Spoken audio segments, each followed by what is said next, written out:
If there's one place that terrifies me more than any other, it's mountains. And yet, people love them. They climb them. Take them, live in them. Or at least they live near them. I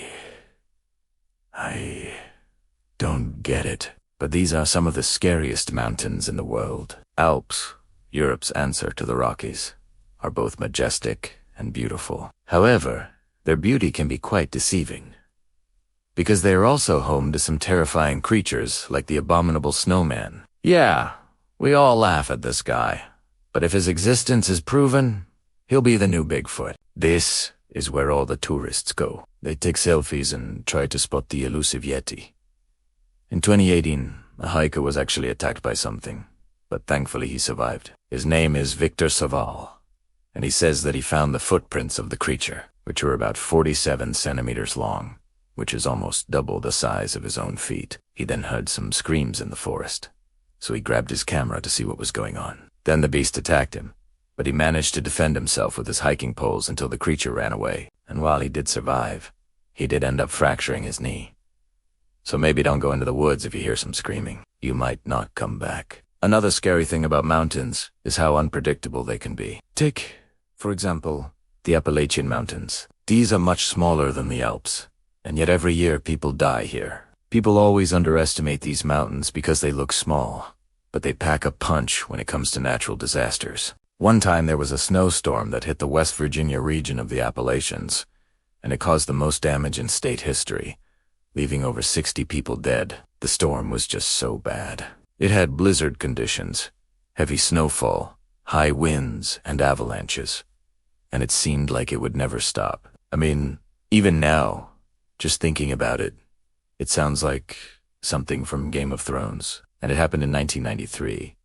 So we're talking about proper hardcore winter conditions. The winds were so strong that they literally blew roofs off of houses. The snowfall was so heavy that it buried cars. Even the emergency services struggled to operate in such extreme weather conditions. This storm was no joke. It was the kind of storm that made people regret ever going outside. I mean, who goes outside during a blizzard anyway? And yet some people died trying to do just that. But sometimes the mountains show their nasty side without even being provoked. Like, check out this video from China. This landslide happened in 2017, and it took out everything in its path. No warning whatsoever.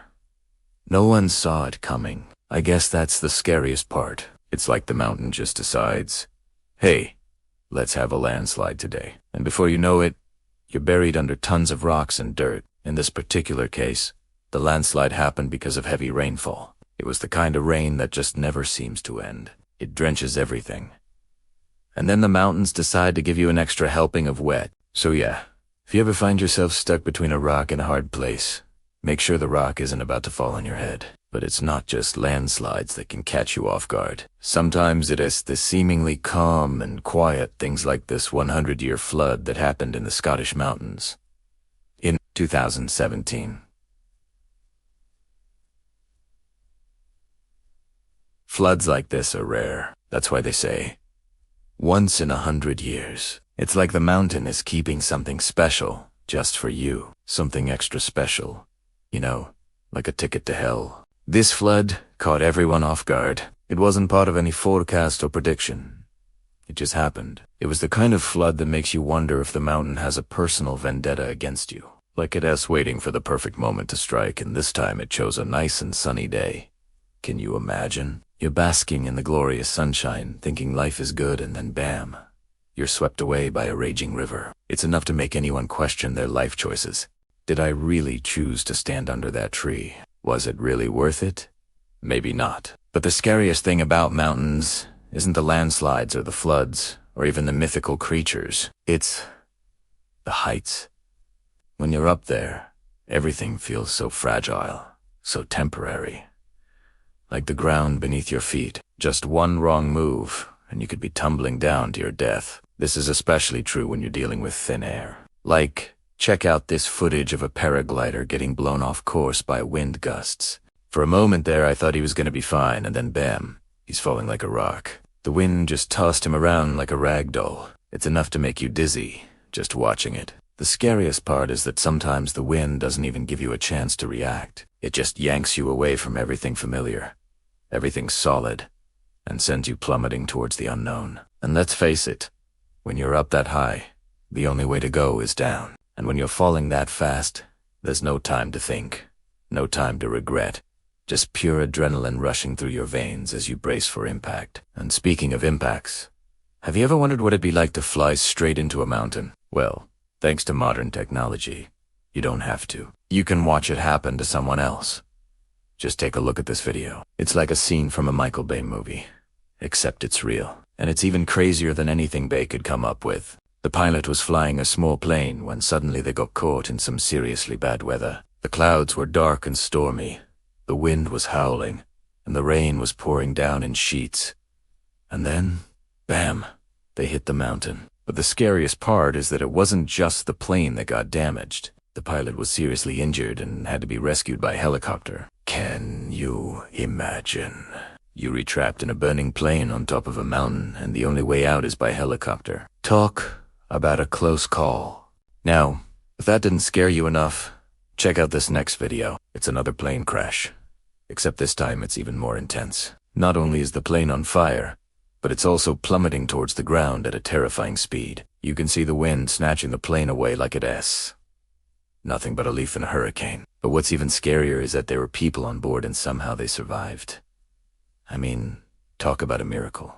But sometimes surviving a plane crash in the mountains isn't enough. You still have to deal with the aftermath. Just take a look at this video. A small plane had just crashed in the mountains, and the pilot was seriously injured. But the scariest part was that he had to make a 3-hour hike into a 2-hour hike because the weather was getting worse. That's right. He was already in a bad situation, and then he had to add insult to injury. The mountains were taunting him, daring him to try and escape. And it's not like he had a choice. If he didn't make it out of the mountains, no one would find him alive. So he had to push himself beyond his limits, all while dealing with the pain and trauma of the crash. But even when you escape the mountains might not let you go. Check out this story about a woman named Carrie Webb.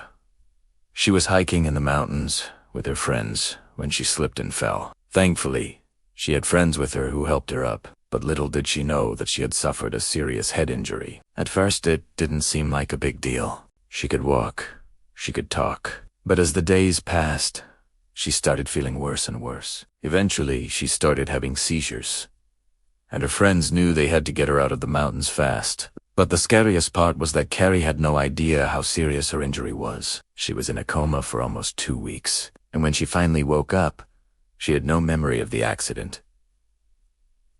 Talk about a rough wake-up call. So yeah, mountains are pretty scary places. They're unpredictable, dangerous, and unforgiving. But maybe that's why we're so fascinated by them. They're like the ultimate test of human endurance, a challenge that we can't resist. But if you ask me, I'll take the city any day. Sure, there's traffic and crowds and noise, but at least you're not risking your life every time you go for a hike, right?